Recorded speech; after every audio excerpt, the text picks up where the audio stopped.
Chers amis, nous avons déjà entendu qu'il vaut mieux allumer une mèche plutôt que maudire l'obscurité. Ce que l'on ne nous a peut-être pas dit, c'est que nous portons en nous tout ce dont nous avons besoin pour éclairer l'obscurité. La mèche à laquelle mettre le feu est l'ego. Nous ne pouvons allumer aucun feu sans une mèche, ni ne produire aucune lumière sans ego. On nous a enseigné bien sûr que l'ego est une mauvaise chose dont il faut se débarrasser. Et moi je dis que la mèche est nécessaire, que l'ego a son rôle à jouer. L'ego est le combustible qui nous permet l'embrasement spirituel, de la petite étincelle jusqu'à l'illumination, la joie d'entrer dans la lumière divine qui, comme une flamme épouse une autre flamme, nous élève peu à peu dans notre propre lumière. La mèche en elle-même n'est rien. Sans le feu de l'amour ou de la dévotion, elle demeure cette petite chose sans vie propre. Mais lorsque notre aspiration brûlante y met le feu, alors elle devient source de chaleur et de clarté.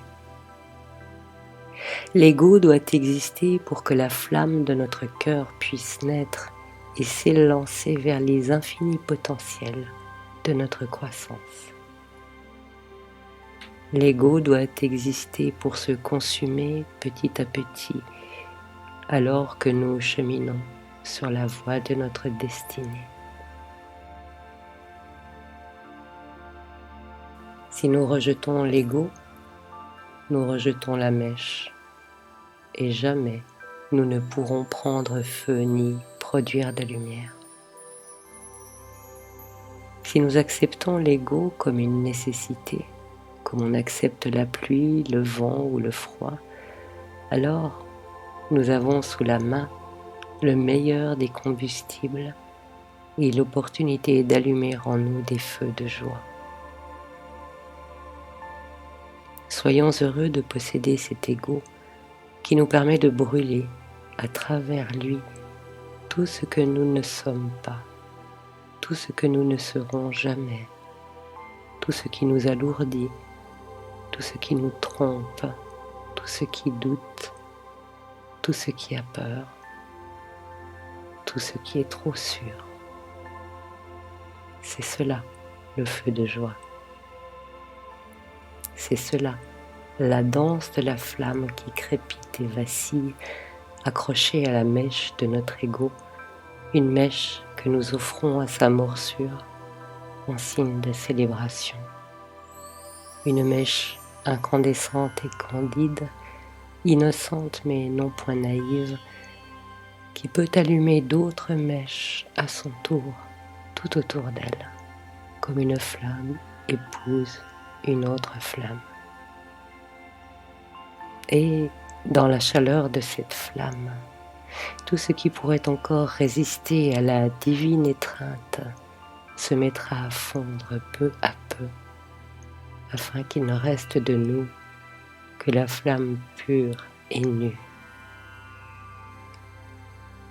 Alors demandons-nous, lorsque la flamme s'éteint, où passe-t-elle ?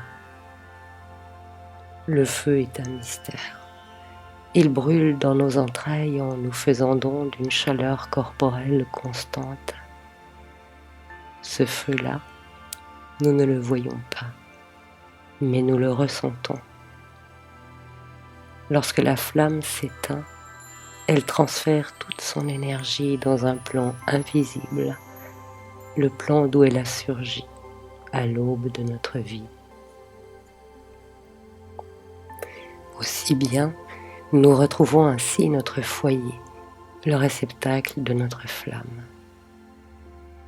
Nous avons tous un ego. Nous avons tous une mèche. La vie fera tout pour y mettre feu. Alors, accompagnons la vie en faisant jaillir de notre cœur la première étincelle, Il suffit de le vouloir. Il suffit de lui confier notre joie, même un tout petit instant de joie. Il suffit de lui accorder notre confiance, même si notre confiance fait par moments défaut. Nous sommes la chandelle. Nous sommes traversés par une mèche qui rend utile la cire qui la compose et surtout, nous avons en nous ce feu originel qui ne nous quitte pas, qui ne nous quitte jamais, puisque notre température est constante, puisque notre chaleur est ce que nous sommes.